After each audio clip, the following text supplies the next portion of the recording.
He lived in a constant state of denial. Now, in our day and age, denial is often considered to be an inappropriate response to something. We're supposed to deal with our feelings. We're supposed to deal with tragedy. We're supposed to mourn. We're supposed to work our way through all of this. And maybe that's a good way of dealing with things. Maybe it's not. In Roosevelt's day, it was much more common to simply rise above it, whatever it was. If something went wrong, you put on a stiff upper lip, and you just pretend it hadn't happened. And Roosevelt often acted as though he wasn't paralyzed. And he would deny to the public the extent of his paralysis. Roosevelt's disability was not a secret by any means. The fact that he had suffered polio was well reported in all of the papers at the time and caused a great deal of concern. Because if Roosevelt could come down with polio, probably anybody could. He was privileged and wealthy, and he seemed to live a life that ought to exempt him from this sort of thing, but it didn't. Roosevelt did, however, he underwent physical therapy for several years, and he made it seem as though he had recovered more fully than he had. So that was one aspect of the denial. Another aspect of the denial was that he denied that he was depressed, or that he ought to be depressed. Now, it has struck me in my study of presidents and other public figures how often depression, or something akin to depression, acts as a kind of driving force to get people to accomplish things that they wouldn't have accomplished otherwise. And here I'll cite the example of Franklin Roosevelt's fifth cousin and uncle by marriage, Theodore Roosevelt. I wrote a book about Theodore Roosevelt some years ago. And again, I had to try to figure out what the secret of Theodore Roosevelt was. Here was someone who was constantly active, who was on the move, who was the advocate of the strenuous life, who was constantly shouting, bully and delighted, and who never stopped moving from the time he woke up at 6 o'clock in the morning until the time he went to bed at noon. And from the age of about 15 until he died at 60, he was just on the go all the time, never stopped. And I thought about that. I thought, well, what is it that makes somebody go like this? It was widely interpreted during his lifetime. This was just Roosevelt's effervescence, his sheer animal spirits. He had so much to contribute to the world that he simply couldn't find enough hours in the day. And I was suspicious of that because I just don't think people work that way. I think people are more complicated. I thought that that was a caricature of Theodore Roosevelt. And I read enough of Roosevelt's letters and enough about Roosevelt's upbringing and his life and people who knew him to suspect that more was involved. And one of the things I learned was that depression ran in Roosevelt's family. That he had an uncle who killed himself. He had a brother who drank and drugged himself to death. Two of his sons effectively committed suicide, one overtly, blowing his head off, another working himself to death. Roosevelt himself constantly, repeatedly put himself in positions of grave danger. And so I wondered, did this guy have a death wish? And when I considered how he died, he essentially wore himself out. He died as a relatively young man, 60 years old. And I thought, well, okay, what's going on here? And then I read, this was sort of my rosebud moment for Theodore Roosevelt. When I read a phrase that he uttered, it was a paraphrase of the Roman author Horace. When Roosevelt said, black care, this is Theodore Roosevelt, black care can never overtake a rider who gallops fast enough.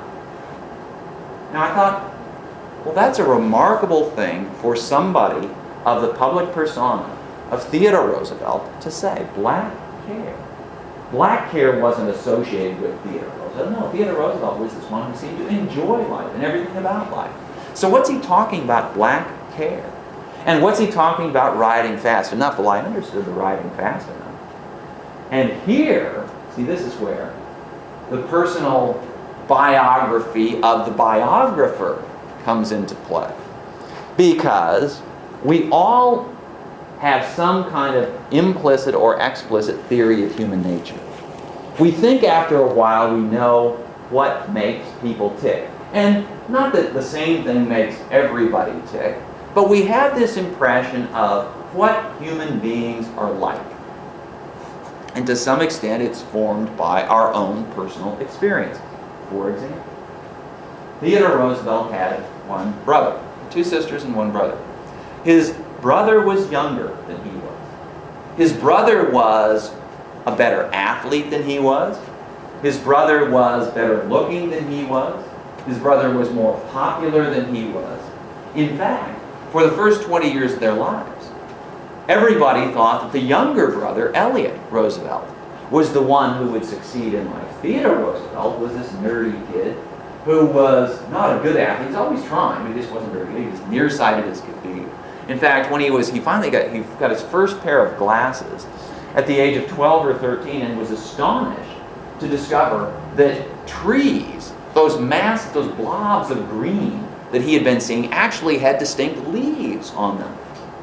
The members of the family were amazed, were appalled, and learned to keep their distance when Theodore Roosevelt's father gave him a shotgun. Go hunting, because they were pretty aware that he couldn't see much of anything. Now, he had a certain kind of physical courage that came out. He became a hunter.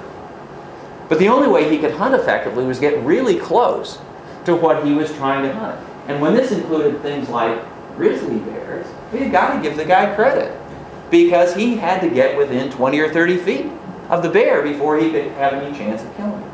But anyway, I had to figure out what made this guy tick.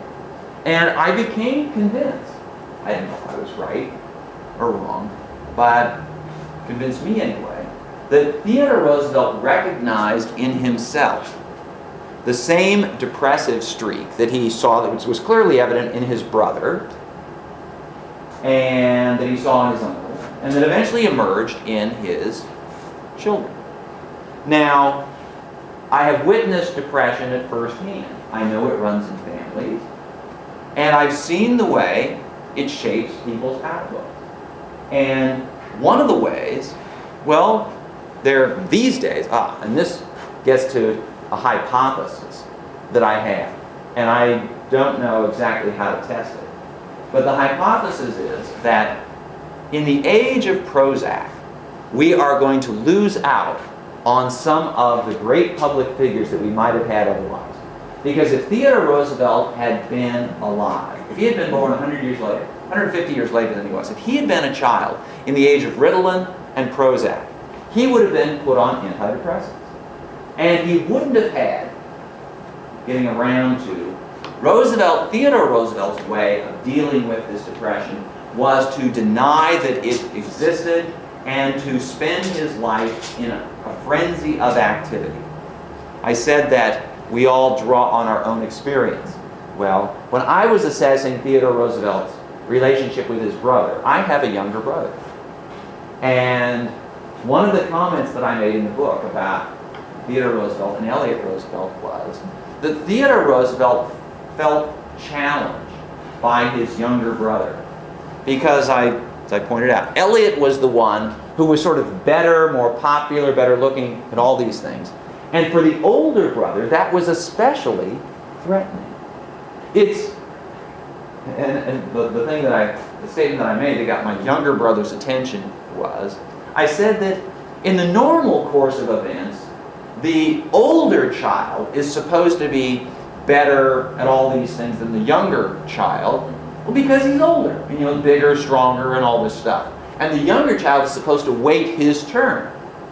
Well, and I said that the fact that Elliot was the one who was surpassing Theodore, the younger brother surpassing the older brother, was what really challenged Theodore's sense of himself.